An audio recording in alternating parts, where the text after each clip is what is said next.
Assalamualaikum warahmatullahi wabarakatuh. Kembali lagi di channel Al-Fatih Production dalam membahas seputar Daulah Utsmaniyah.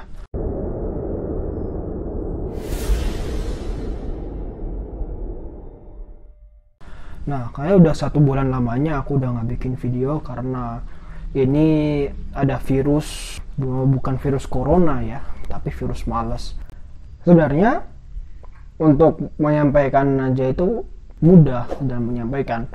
Ribetnya di mana? Ribetnya itu kalau misalnya kita mau bikin video, kita harus nyiapin kamera, terus kita harus nyiapin tripodnya, terus kita harus ngatur penampilan, menguasain materinya. Nah, itu ribetnya di situ. Karena sebenarnya kalau misalnya kita sudah tahu materi aja udah cukup.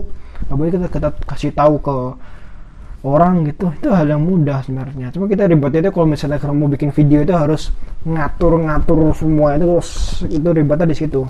Dan alhamdulillah mood saya sudah bisa kembali dan saya lumayan semangat. Harus semangat ya, bikin video harus semangat. Oke. Nggak usah basa-basi, kita langsung ke poin pembahasan. Setelah Sultan Alip Arslan akhirnya bisa memenangkan pertempuran Manzikert, yang mana pertempuran itu melawan Kaisar Romanus Diogenes, dan akhirnya dimenangkan oleh Sultan Alip Arslan. Walaupun jumlah Sultan Alip Arslan itu dikit ya pas itu ya, dikit. Ini kalau misalnya ingin mendengar seperti apa materinya bisa klik di rekomendasi di atas ini. Nah, peristiwa itu menjadi titik perubahan dalam sejarah Islam. Sebab peristiwa itu bisa melemahkan dominasi orang-orang Romawi di kawasan Asia Kecil.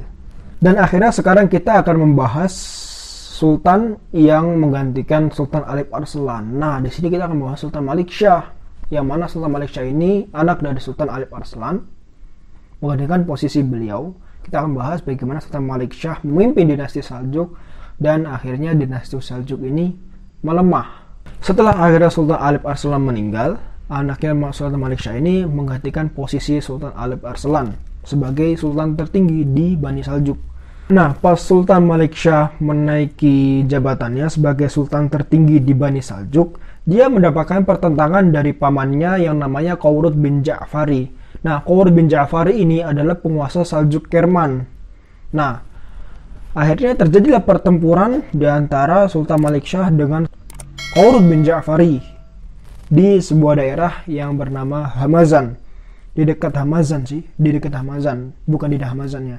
Di daerah dekatnya Hamazan terjadi pertempuran di antara Sultan Malik Shah dengan Qawrud bin Ja'fari, yang akhirnya Sultan Qawrud bin Ja'fari ini terbunuh dan Sultan Malik Shah mengutus saudaranya yang bernama Shah bin Alip Arslan untuk menduduki posisi Qawrud bin Ja'fari menguasai Saljuk Kerman. Peristiwa ini terjadi pada tahun 465 Hijriah atau bertepatan dengan 1073 Masehi. Di masa pemerintahan Sultan Malik Shah, wilayah kekuasaan Bani Saljuk ini akhirnya membentang semakin luas dari Afghanistan di daerah timur ke kawasan Asia Kecil di daerah barat dan Syam di daerah selatan. Setelah akhirnya Panglima yang bernama Asas ini berhasil merebut Damaskus dan menggabungkan ke wilayah kekuasaannya.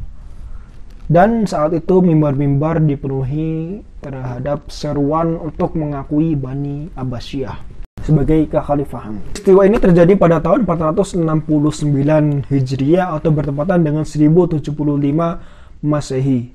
Nah, di saat itu juga Sultan Malik Shah mengutus saudaranya yang bernama Tajuddaulah Tatmashi untuk memimpin Saljuk di wilayah Syam, yang mana Tajuddaulah Tatmashi ini akan mendirikan kerajaan Saljuk di Syam.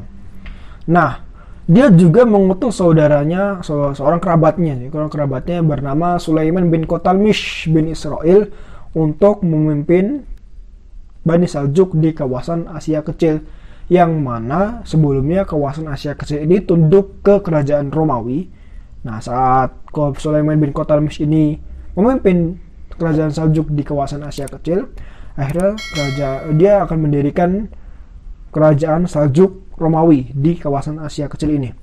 Peristiwa ini juga terjadi pada tahun 470 Hijriah atau bertepatan dengan 1077 Masehi. Walaupun kerajaan Bani Saljuk ini di masa Malik Shah ini nampak begitu kuat dan begitu luas wilayahnya, namun dia belum bisa menyatukan Mesir ke daerah kekuasaannya, yang mana di Mesir ini ada pemerintahan Ubaidiyah, pemerintahan Bani Ubaidiyah.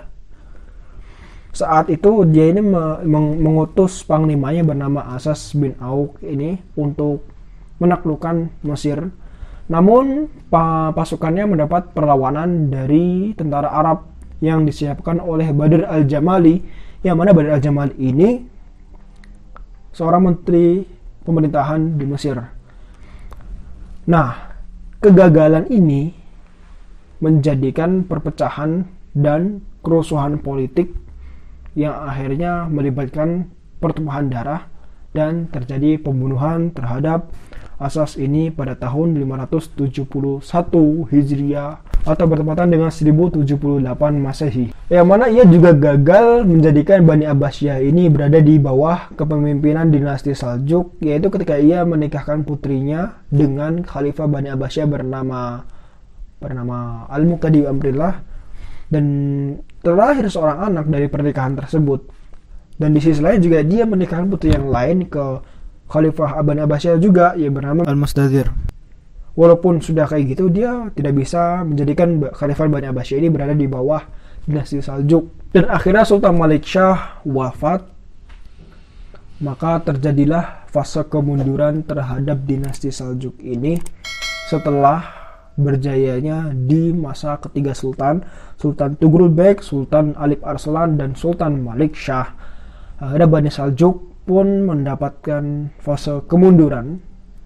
Bani Saljuk ini hidup dari tahun 447 Hijriah hingga 485 Hijriah atau bertepatan dengan 1055 Masehi hingga 1092 Masehi.